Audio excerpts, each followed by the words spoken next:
Hello, welcome. Dr. Sushma Singh this side.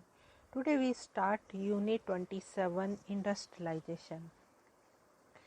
In May 1851, Queen Victoria opened the Great Exhibition, which was built from prefabricated iron and glass, called the Crystal Palace.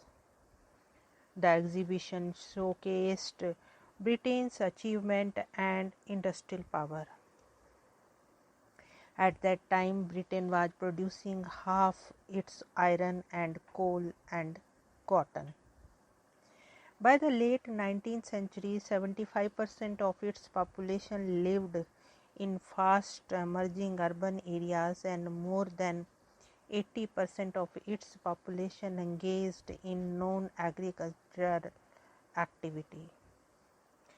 In 1900, other countries emerged as powerful industrial countries.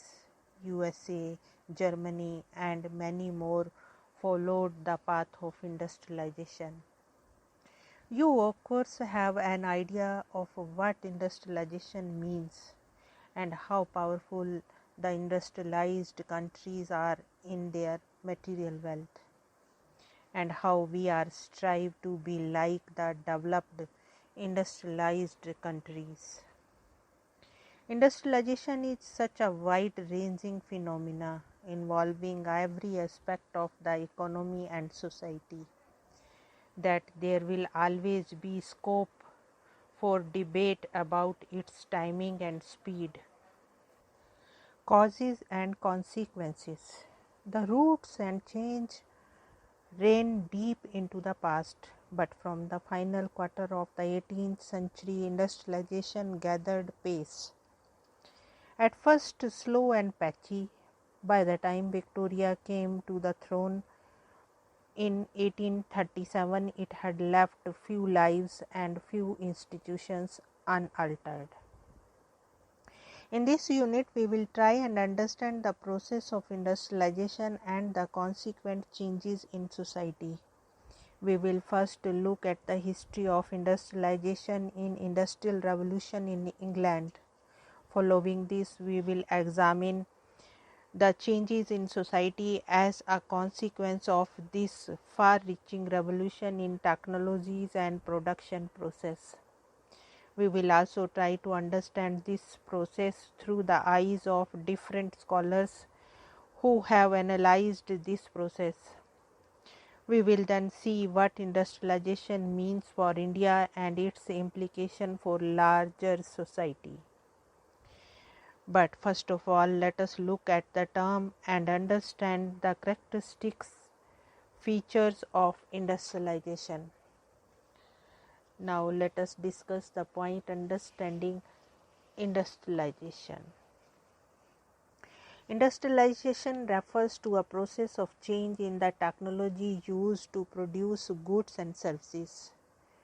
This basic economic process has also become the prime mover for cataclysmic change in polity and society.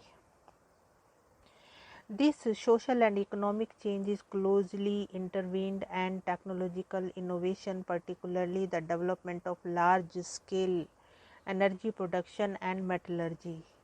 Industrialization is also related to some form of philosophical change or to a different attitude in the perception of nature, though whether these philosophical changes are caused by industrialization or vice versa is subject to debate. To understand why a change of technology should produce such far-reaching changes in society, it is essential to consider the essential features of the industrial form of production. The important features of industrialization can be put as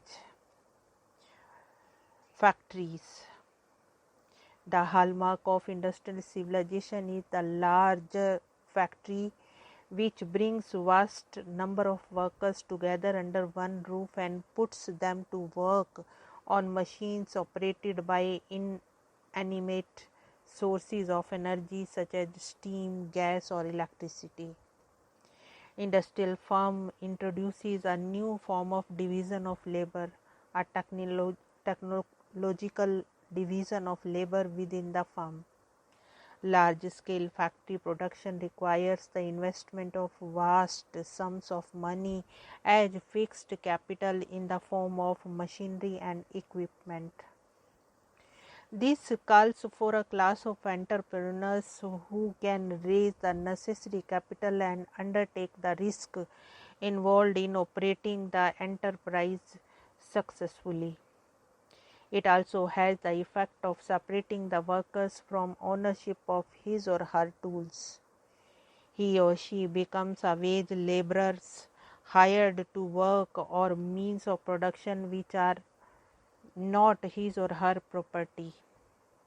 Mass production techniques typically leads to fragmentation of jobs into simple, monotonous and repetitive skills.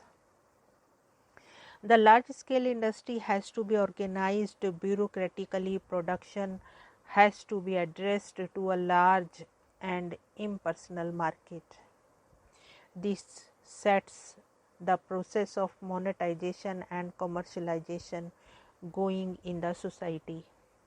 In turn, impersonal market forces such as changing taste and preference and fluctuations in the demand being exert considerable influence on the production process. Now let us discuss urbanization. The changes in the technologies of production lead to social changes which were far reaching. As we mentioned earlier, the very nature of production and labor relations changed from small craft which are either family owned or guild owned to production processes concentrating in factories which were owned by the enterprising class of people. The mass production of factories created demand for labor which was location centered, so whenever factories were set up in the early days of industrialization, centers of production grew which were distinctly different from traditional agricultural based production. People migrated to cities in large numbers and many urban centers grew as a result. In the 18th and 19th century in England, especially, such innovations as crop rotation, selective breeding of animals and new tools in agriculture led to dramatic improvement in productivity.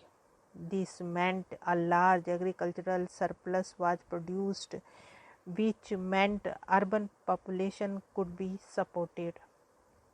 Urbanization is an important feature of all industrialized countries. The more industrial a country is, more concentration there is of people in urban centers.